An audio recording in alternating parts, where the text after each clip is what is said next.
بسم اللہ الرحمن الرحیم۔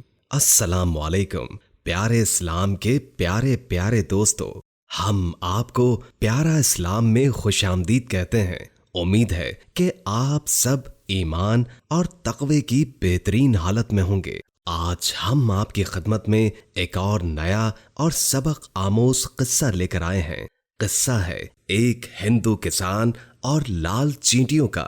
قصہ شروع کرنے سے قبل نئے آنے والے دوستوں سے درخواست ہے کہ اس ویڈیو کو لائک کر دیں اور ہمارے چینل پیارا اسلام کو سبسکرائب کر دیں اور بیل آئیکن کو بھی دبا دیں تاکہ آپ کو ہماری نئی آنے والی ویڈیوز کا پتہ چلتا رہے۔ اور درود پاک سے ہونے والی محفل کا حصہ بننے کے لیے نیچے کامنٹ میں اپنا نام تحریر کر دیں۔ تو چلیے آپ کا انتظار ختم کرتے ہیں۔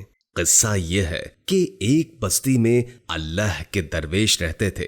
وہ اللہ کی بہت عبادت کیا کرتے تھے اور ہر کوئی ان کی عزت و احترام کرتا تھا۔ کسی کو ان سے کوئی شکایت نہ ہوتی تھی۔ لوگ دور دور سے اپنے مسئلے مسائل ان کے پاس لے کر آتے تھے تاکہ آپ اللہ تعالیٰ سے ان کے لیے دعا کریں۔ ان درویش کے پڑوس میں ایک کسان بھی رہتا تھا جس کے 3 بیٹے تھے۔ اس کسان کو سانس کا مسئلہ تھا جو کہ وقت کے ساتھ ساتھ شدت اختیار کر رہا تھا۔ ایک دن کسان اپنے گھر سے واپس آ رہا تھا۔ اس نے دیکھا کہ درویش کی جھونپڑی کے باہر بہت ہجوم جمع ہے اور کچھ لوگ اس جھونپڑی کے اندر بھی موجود تھے۔ کسان کچھ دیر کھڑا رہا اور پھر سوچا کہ وہ اس شخص کے پاس جا کر دیکھتا ہے، بھلا ایسا کیا ہے اس میں کہ لوگ دور دور سے اس کے پاس آتے ہیں۔ اسے پتا تھا کہ یہ شخص مسلمان ہے اور اسے مسلمان پسند بھی نہ تھے، لیکن اپنے مطلب کے لیے اس نے درویش کے پاس جانے کا فیصلہ کیا۔ کسان بہت سے طبیبوں سے اپنا علاج کروا چکا تھا لیکن ہر طرف سے مایوسی کا ہی سامنا کرنا پڑا۔ کسان درویش کی جھونپڑی میں داخل ہوا اور اسے بتایا کہ اسے سانس کا مسئلہ ہے۔ ہر جگہ سے علاج کروا کر دیکھ لیا لیکن کہیں سے بھی مثبت نتیجہ نہ نکل سکا۔ میں ایک کسان ہوں، روز مٹی میں کام کرنا پڑتا ہے جس کی وجہ سے میرا معاملہ خراب ہو رہا ہے۔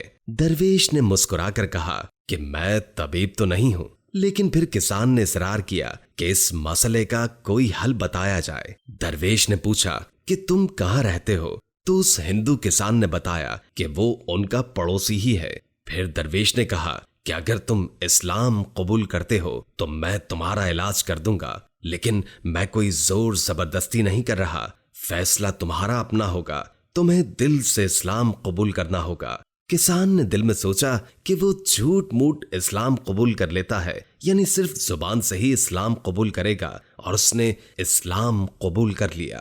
درویش نے کسان کے لیے دعا کی اور وہ کسان بالکل ٹھیک ہو گیا۔ درویش نے کسان سے کہا کہ تم نے اگر دل سے قبول کیا ہے تو تم تمام روحانی بیماریوں سے محفوظ رہو گے، لیکن اگر دل سے نہیں کیا تو انجام کے ذمہ دار تم خود ہوگے۔ کسان نے کوئی جواب نہ دیا اور ٹھیک ہونے کے بعد خوشی خوشی اپنے گھر چلا گیا۔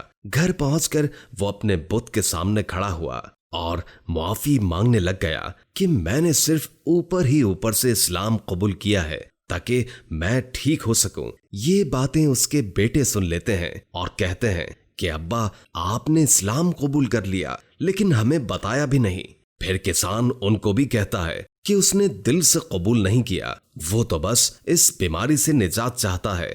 رات ہوئی، سب سو گئے کہ اچانک کسان کی طبیعت سخت خراب ہونے لگ گئی۔ کسی بھی طرح رات گزار لی اور صبح ہوتے ہی کسان فوراً درویش کے پاس گیا۔ درویش نے اسے بتایا کہ ایسا اس لیے ہوا ہے کیونکہ اس نے اسلام دل سے قبول نہیں کیا۔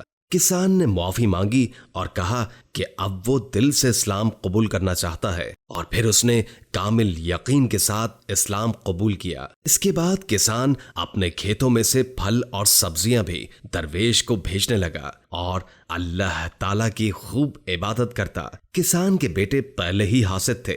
جب انہوں نے دیکھا کہ ان کا باپ درویش کو پھل سبزیاں بھیجتا ہے اور مسلمان ہو گیا ہے تو ان کو بہت غصہ چڑھا اور ایک رات باپ کے کھانے میں زہر ملا دیا۔ کسان موقع پر مالک حقیقی سے جا ملا۔ بعد میں درویش کو پھل سبزیاں دینے کے لیے کوئی نہ تھا۔